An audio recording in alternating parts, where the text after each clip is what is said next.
On the first day of July 1946, a B-29 Stratofortress took off from Kwajalein Atoll and flew toward Bikini Atoll in the Marshall Islands, carrying a Fat Man nuclear bomb.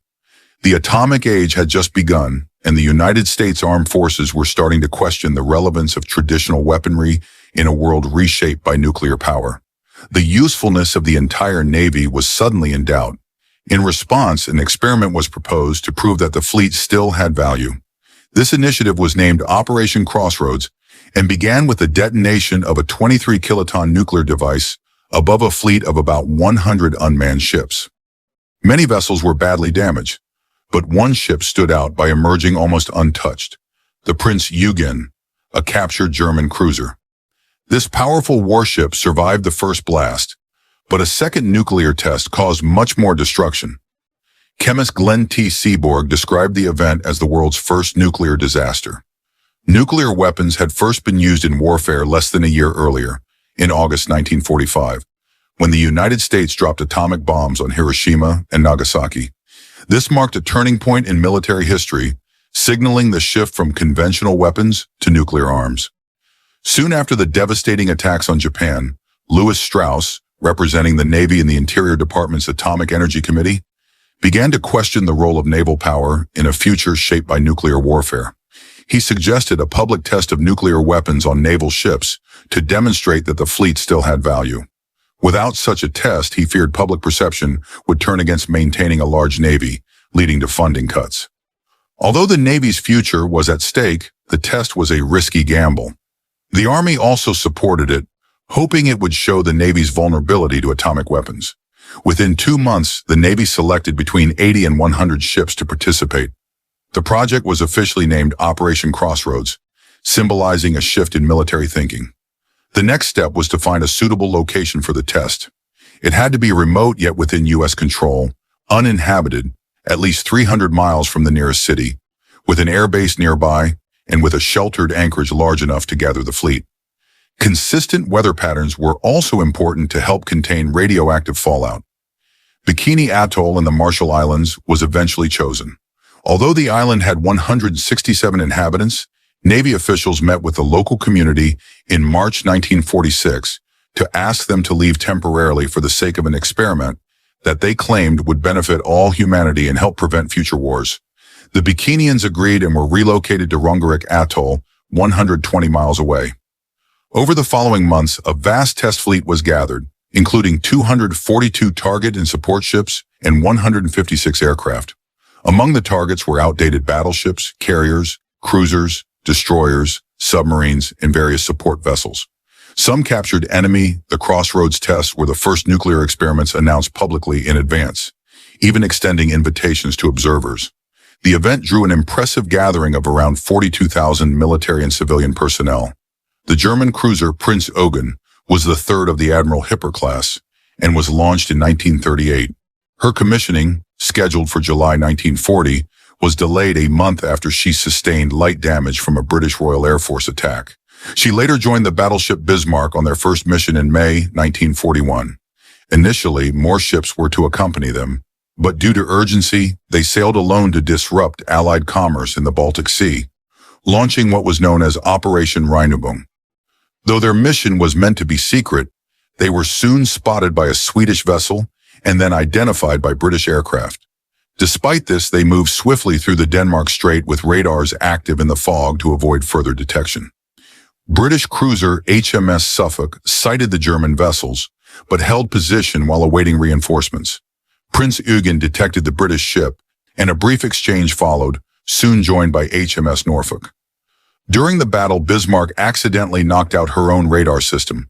The Germans retreated into the fog, with the last visual placing Bismarck in the lead. With Bismarck's radar disabled, Prinz Eugen took over as the lead ship and scout, a change that would later contribute to Bismarck's downfall.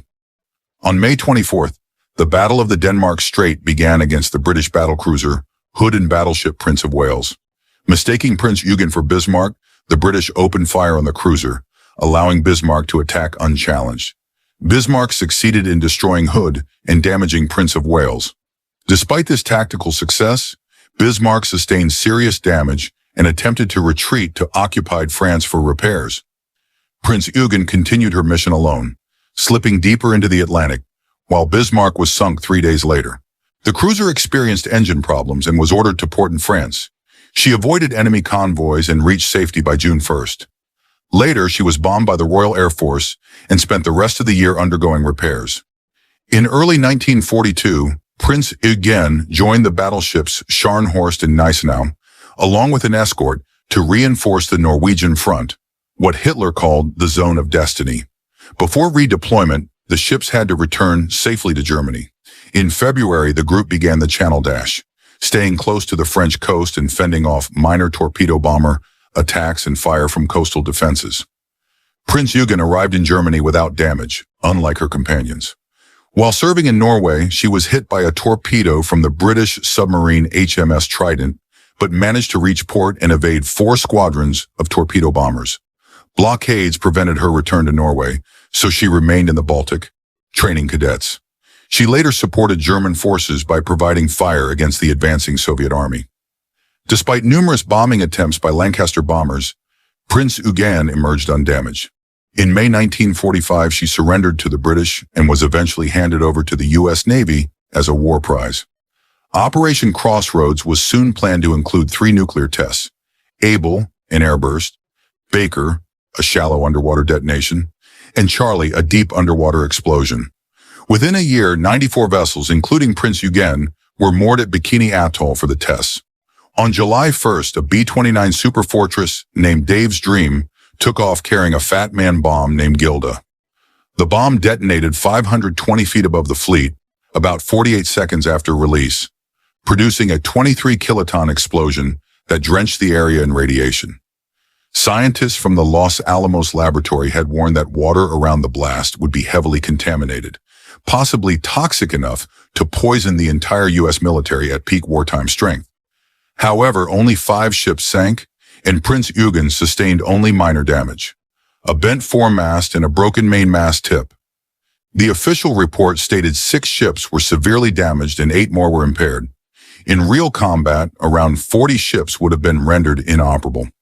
Less than a month later, the Baker test's underwater explosion, with the bomb named Helen of Bikini, left Prinz Eugen largely unaffected, though the area and many vessels became heavily contaminated. The third planned test, Charlie, was never conducted because decontaminating the irradiated ships proved impossible, and the islanders were never able to return to their homeland. 6 months after the tests, Prinz Eugen capsized and sank in shallow water, her hull half submerged in sand. She had survived 2 nuclear explosions.